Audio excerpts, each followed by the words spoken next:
Sitting বার মতো শিষ্য তো। ও বলছে গুরুদেব আমি ভজন করতে বলেছেন, আপনার বাক্য লঙ্ঘন করবো, আমি ভজন করছি না, হাত কাটতে যেতে পারবো না। গুরুদেব ভিক্ষা করে এনেছে। বাবা মাধব কাট কেটে, বাবা মাধব একটু ভিক্ষাই না তো। গুরুদেব আপনি ভজন করতে বলেছেন, আপনার বাক্য লঙ্ঘন করবো। গুরুদেব ভিক্ষা করে এনেছে। বাবা মাধব একটু ভগবানের জন্য রান্না কর। ভজন গুরুদেব নিজেই রান্না করে ভগবানের ভোগ লাগিয়ে প্রসাদ বেড়ে বলছে, বাবা মাধব এবার দুটো খেয়ে না। ও তখন বলছে বারবার গুরু বাক্য লঙ্ঘন করা ঠিক নয়, এবার যাই গিয়ে খেয়ে আসো। এটাই হলো বর্তমান যুগের পরিস্থিতি। কিন্তু প্রকৃত সদগুরু ধরলেই কিন্তু গোবিন্দের কাছে পৌঁছানো যায়। আগে প্রকৃত গুরুদেবকে ধরতে হবে। প্রকৃত গুরুকে ধরলে অবশ্যই গোবিন্দের কাছে পৌঁছানো যায়। যেমন গুরুদেব ছিল মা আমার শ্রী রামকৃষ্ণ পরমহংসদেব। এনার একটা শিষ্য ছিল যার নাম হলো গিরিশ ঘোষ। এই গিরিশ ঘোষ কোনোদিনও রামকৃষ্ণদেবকে গুরুদেব বলে মানেনি। মা ভবতারিণীকে কখনো প্রণাম করেনি, প্রণাম করতো না। কৃষ্ণকে কোনোদিনও ভগবান রূপে মেনে নিত না। কোনোদিনও গুরুদেবকে গুরুদেব বলে মানেনি। এমনকি গুরুদেব যদি বাড়িতে আসতো, গিরিশ ঘোষ গুরুদেবকে তাড়িয়ে দিত। কিন্তু এই গিরিশের একটা ব্যাধি হয়েছিল, মারণ ব্যাধি। বলুন তো কি ব্যাধি? ক্যান্সার রোগ হয়েছিল, যার কোনো ওষুধ ছিল না। এই ক্যান্সার যখন হয়েছে, বিছানায় শুয়ে আছে, কোনো যন্ত্রণা, কোনো কষ্ট, মানে এত নেশা করতো না। গুরুদেবকে কোনোদিনও গুরুদেব বলে মানেনি। এমনকি গুরুদেব যদি বাড়িতে আসতো, গিরিশের স্ত্রী যদি গুরুদেবকে খেতে দিত, গুরুদেবের সামনে থেকে থালাটা কেড়ে নিত গিরিশ। কিন্তু যখন ওই ক্যান্সার ব্যাধিটা হলো না, হয়েছিল কোথায়? গিরিশের গলায়। যখন গলায় ওই ক্যান্সার রোগটা হয়েছিল না, গিরিশ বিছানা শয্যা হয়ে পরিবারকে ডেকে গিন্নিকে বলছে, গিন্নি আমি না জীবনে কোনোদিন আপনি গুরুদেবকে ডাকিনি, গুরুদেবকে তাড়িয়ে দিয়েছি, গুরুদেবের দেওয়া মন্ত্র কোনোদিন আমি জপ করিনি।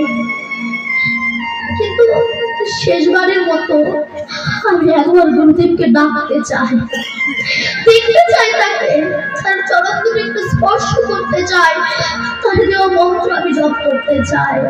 এই বলে এই গিরিশ ঘোষ থাকতো মা কলকাতা বাগবাজার, আর রামকৃষ্ণদেব থাকতো দক্ষিণেশ্বর কালীবাড়ি। কোথায় কলকাতা বাগবাজার, কোথায় দক্ষিণেশ্বর। রাধে রাধে।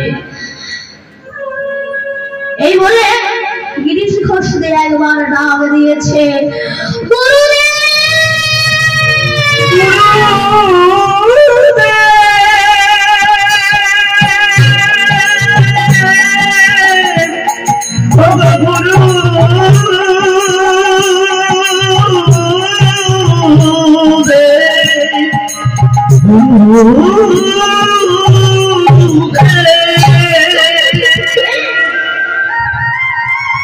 কোথায় বাগবাজার, সেখান থেকে ডেকেছে গুরুদেবের কারণে। পরে ডাক পৌঁছে গিয়েছে। রাধে রাধে রাধে। এই বলে দক্ষিণেশ্বর মা ভবতারিণীর চরণ থেকে উঠে খালি পায়ে ছুটতে ছুটতে গিরিশের দরজায় এসে দাঁড়িয়েছে। ভেতরে ঢোকেনি, কেন যদি আবার ধরে মারে। রাধে রাধে। ভেতরে ঢোকেনি, বাইরে থেকে ডাক দিয়েছে, গিরিশ, ও গিরিশ। চমকে উঠেছে গিরিশ, এটা আমার গুরুদেবের ডাক না, যে কোনোদিনও গুরুদেব বলে মানেনি, সে বলছে আমার গুরুদেবের ডাক না। রামকৃষ্ণের ভয়তে ভেতরে যাচ্ছে না, যদি আমাকে আবার মারে, তাই বাইরে থেকে ডাকছি, গিরিশ আমায় ডাকলি বাবা। গিরিশ বলছে, গুরুদেব তুমি এসেছো, তুমি এসেছো গুরুদেব। আমি না জীবনে কোনোদিনও তোমাকে গুরুরূপে বরণ করিনি, তোমার দেওয়া মন্ত্র আমি জপ করিনি। আজ শিশুর বেলায় দাঁড়িয়ে আমি তোমার দেওয়া মন্ত্র একটু জপ করতে চাই। গুরুদেব যাই না গিরিশের কাছে এসেছে। গিরিশ বলল, গুরুদেব আমি তোমাকে একটু চরণ ছুঁয়ে তোমাকে প্রণাম করতে চাই। আমার তো শিশুর বেলা রামকৃষ্ণ দেব শালা বলতো। কোন শালা? বইয়ের ভাই শালা? গোশালা? কোন শালা? সাবানে মুক্তি লাবানে নৌকা, যে মুক্তির নৌকাই করে যে গুরুদেব পার করতে পারে। হৃদয় গৌর হরিবল বলে রামকৃষ্ণ দেব তাকে শালা। কে বলেছে যে নাট্যাচার্য গিরিশ ঘোষ তুই যতদিন পৃথিবীতে থাকবি তোর নাটক চলবে, আর তোর ওই নাটক করে সমাজ শিক্ষা পাবে। দে দে দেখি তোর ওই ক্যান্সারটা আমায় দে। চমকে উঠেছে গিরিশ ঘোষ। ঠাকুর এ তুমি কি বলছো? আমি আমার ব্যাধি তোমাকে কিভাবে দেব? রামকৃষ্ণ দেব বলছে, হয় রে হয়। কেন? যেদিন আমি তোকে দীক্ষা দিয়েছিলাম সেদিন তোর দেহ আমার হয়ে গিয়েছে আর আমার দেহ তোর হয়ে গিয়েছে। দে তো তোর ওই ক্যান্সার ব্যাধিটা আমায় দে। বলে রামকৃষ্ণ দেব যাই না গিরিশ ঘোষের গলার দিকে তাকিয়েছে। গিরিশের গলা তো ওই ক্যান্সার রোগ উঠে রামকৃষ্ণ দেবের গলায় গিয়ে বসেছে। এই জন্য রামকৃষ্ণ দেব যখন মা ভবতারীর দিকে পূজা করত, ওনার সেবা করতো, কখনো মায়ের চোখের দিকে তাকাতো না। কেন না? রামকৃষ্ণ দেবের একটা তাকানোই, একবার দৃষ্টিতে গিরিশের গলা থেকে ওই ক্যান্সার ব্যাধি উঠে রামকৃষ্ণ দেবের গলায় গিয়েছে। তো তাই মা কালী বলেছিল, রামকৃষ্ণ ওরে তুই যখন আগে আমার সেবা দিতিস, আমার দিকে তাকাতিস, আর এখন তুই আমার চোখের দিকে তাকাচ্ছিস না কেন? রামকৃষ্ণ দেব বলেছিল, মারে আমি ব্যথা পাবো, আমি যন্ত্রণা পাবো, যেন আমার মায়ের কোনো কষ্ট না হয়, সেই কারণে আমি তোর চোখের দিকে তাকাই না। এই হলো প্রকৃত গুরু শিষ্য। আজকাল তো আমরা গুরুদেবকে মুদির দোকানের মতো ভাবি। গুরুদেব এলো, গলায় মোটা মোটা মালা পরলাম, কাকে ঠকা? নিজের পায়ে গুরুর মারছি। তোমার মতো একটা কি না বাঁচলে গুরুর বয়ে গেল। গঙ্গা আমার কাছে আসে না, আমি গঙ্গার কাছে যাই। অতএব যুধিষ্ঠির কৃষ্ণকে বলছে, একটা দায়িত্ব তো তুমি নিলে, আর একটা দায়িত্ব কি না, যত বৈষ্ণব খেয়ে উঠে চলে যাবে সেই বৈষ্ণবের ওই একটু পাতা আমি নিজে মাথায় করে নিয়ে গিয়ে নর্দমায় গিয়ে ফেলবো। আর যখন মাথায় করে নিয়ে যাব, যদি কোনো ভক্তের একটু রস আমার মাথায় করে আমার ভক্তির উদয় হবে, তাই আমি এই দুখানা দায়িত্ব মাথায় করে নিলাম। বলছে নিশ্চিন্ত জন্মাশ্রমের পদধূলি গায়ে মাখতে হবে। ভগবান তখন মনে মনে ভাবছে, আমার মতো একজন ব্যক্তি যদি কারো চরণ ধুলা নেয় তবে তো তাকে নরকে পাঠানো হবে, আর যে সে তো আমাকে চরণ ধুলা দিতে চাইবে না। ভগবানকে কেউ চরণ ধুলা দিতে চাইবে না, আমাকে দিতে চাইবে না। তখন ভগবান নিজের বাবাঙ্গ থেকে লাবিনীর শক্তি শ্রীমতী রাধা রানীকে সৃষ্টি করলেন। ওই রাধা রানীর চরণ ধুলা যাবে না, একটা ভগবান হয়ে একটা মেয়ের চরণ ধুলে গায়ে মাখলো। বলুন তো কোথায় লেখা আছে রাধা কোনো মেয়ে? কোন শাস্ত্রে পেয়েছে? মহানগরের শাস্ত্র। শোনা রাধাকে বলে দাও, রাধা তো দেশে হয়ে যেতে পারত। বলছে আমি ব্রহ্ম মুহূর্তে উঠুন, স্নান করো, স্নান করে পদ্মাসনে বসে যাও। পদ্মাসনে বসে গিয়ে কুলন্ডিনী শক্তিকে জাগ্রত করে মণিপুর মূলাধার আগ্রা চক্র সতীশানকে ভেদ করে 21,600 বার শ্বাসকে কন্ট্রোল করে 7 ফোঁটা রক্ত অভিযান করে যে এক ফোঁটা শক্তি বিন্দু তৈরি হয়, যেটাকে ব্রহ্ম বস্তু বলা হয়, সেটাকে নিম্নগামী না করে হাসির দ্বারা যে ঊর্ধ্বগামী করে রাখতে পারে, মহাজন তাকে রাধা নামে আখ্যা দিয়েছিলেন। ঊর্ধ্বইতে নিম্নগামীর নাম ধারা, নিম্নমিত ঊর্ধ্বগামী তার নাম শ্রীমতী রাধা। এই সোনার নদিয়া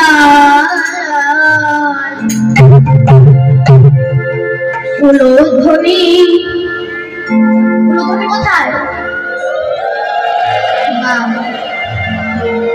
হরির ধ্বনি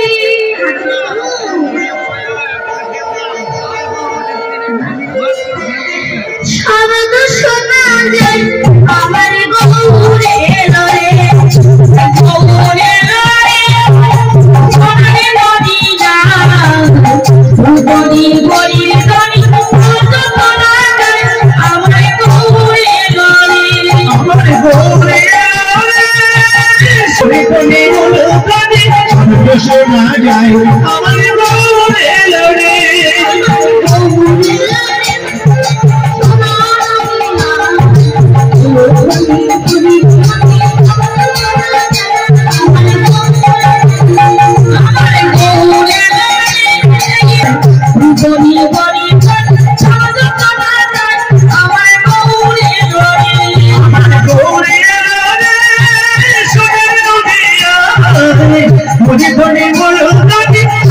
শোনা যায় আমার গৌরে লরে, গৌরে লরে আমাদের নিতাই লরে, গৌরে লরে আমাদের নিতাই লরে, গৌরে লরে আমাদের নিতাই লরে, গৌরে লরে আমার নদিয়া উলুধ্বনি হরি ধ্বনি শব্দ শোনা যায় আমার গৌরে লরে, আমার গৌরে লরে এই সোনার নদিয়া গরি গরি গরি শব্দ শোনা যায় আমার গৌরে লরে, আমার গৌরে লরে সোনার নদিয়া উলুধ্বনি হরি ধ্বনি শব্দ শোনা যায় আমার গৌরে লরে, শান্তিপুরে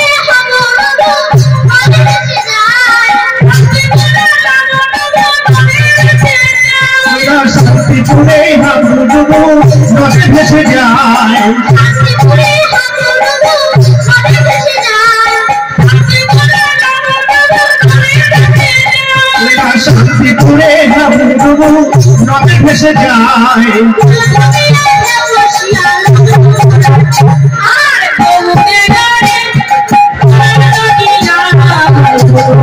গরি গরি শব্দ শোনা যায় আমার গৌরে লরে, আমার গৌরে লরে সোনার নদিয়া উলুধ্বনি হরি ধ্বনি শব্দ শোনা যায় আমার গৌরে লরে, আমার গৌরে লরে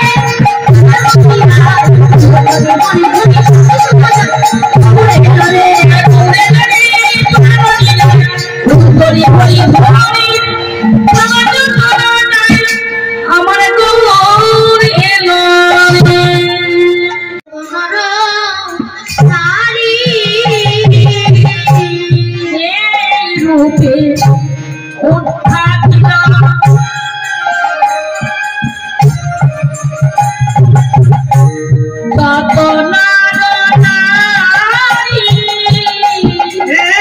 রূপে উদ্ধারিত যত নারী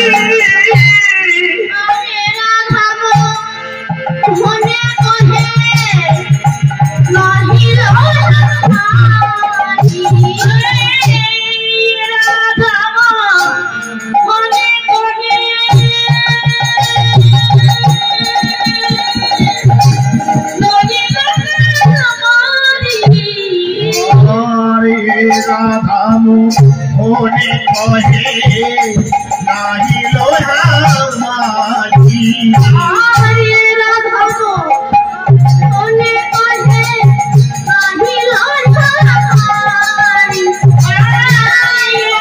রাধামু মনে কহে নাহি লোহা মাঝি, আরে রাধামু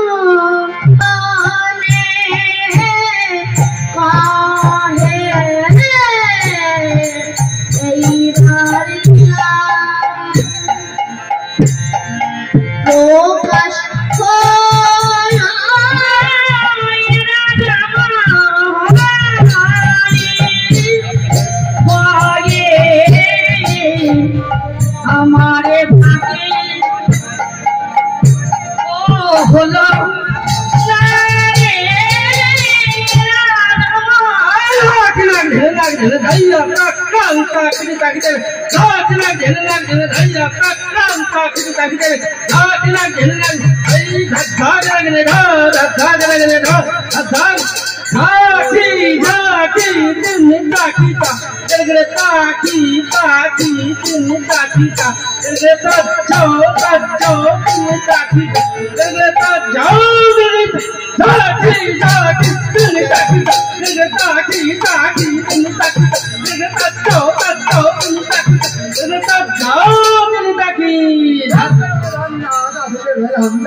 राधे राधे वृंदावन में राधे राधे रामकुंडम में राधे राधे रामकुंडम में राधे राधे गोवर्धन में राधे राधे गोगांव में राधे राधे बंसोड़ा में राधे राधे रावण में राधे राधे अंगली में राधे राधे रंगाली में राधे राधे बंगाली में राधे राधे शर्मा में राधे राधे शर्मा में राधे राधे राधे राधे राधे राधे नंदोगा में राधे राधे कृष्ण भक्त में राधे राधे वंशी भक्त में राधे राधे आलबन में राधे राधे कमलबन में राधे राधे भुवन में राधे राधे निकुंजवन में राधे राधे कृष्ण भक्त में राधे राधे ब्रह्मणा में राधे राधे मल्लभ में राधे राधे भुवन में राधे राधे भुवन में राधे राधे भक्त में राधे राधे आरोग्य में राधे राधे आरोग्य में राधे राधे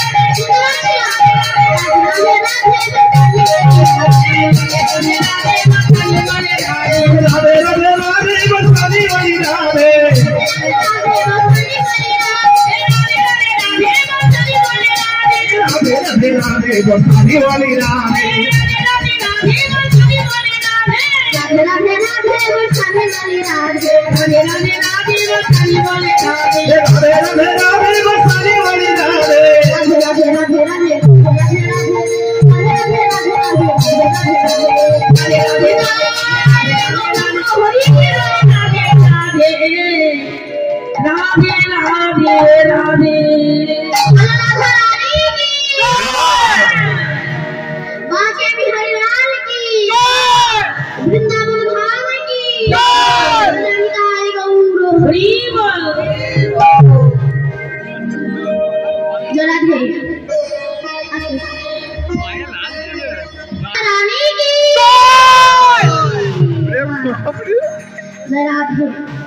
পৌঁছে গেলাম আমরা মধুময়